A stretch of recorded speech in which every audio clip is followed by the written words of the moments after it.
కోటుగూడెం గ్రామ పంచాయతీ బందగిరి నగరంలో అటవీ శాఖ అధికారులకు పోడు భూములకు మధ్య వివాదం జరిగే సందర్భంలో కొంతమంది విలేకరులు అక్కడికి వెళ్ళారు.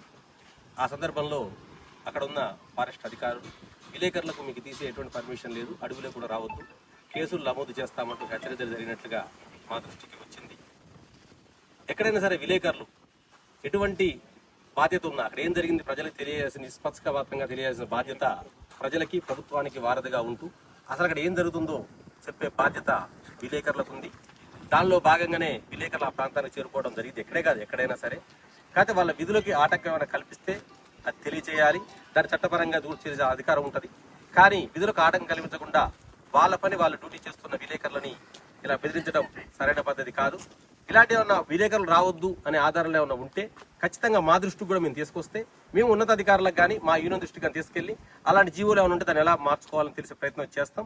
అలాంటి జీవోలు కనుక నిజంగా ఉంటే మాకు మీడియాకు ఒకసారి రిలీజ్ చేసినా లేతే మా సంబంధిత మా మీడియా సంస్థలకి కూడా రిలీజ్ చేసినా కూడా దాని ప్రకారం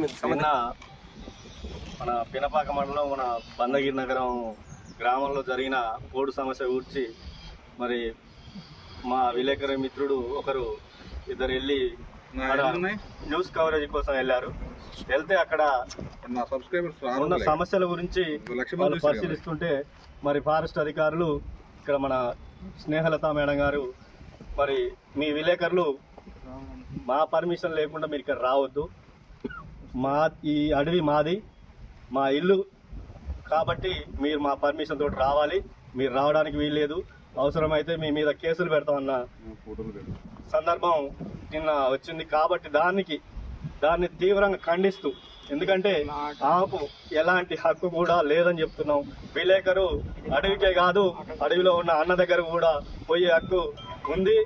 మరి అంత స్వేచ్ఛ ఉన్న ఈ జర్నలిస్టులని మరి కించపరుస్తూ మాట్లాడినందుకు గాను మరి పినపాక విలేకరుల తరపున మా జేఏసీ 3 గ్రూపులైనా సరే మా సమస్య వస్తే మేమందరం ఏకతాటి మీదకి వస్తాం. ఖచ్చితంగా దీని పరిణామాలు ఉంటాయని తెలియజేస్తున్నాను.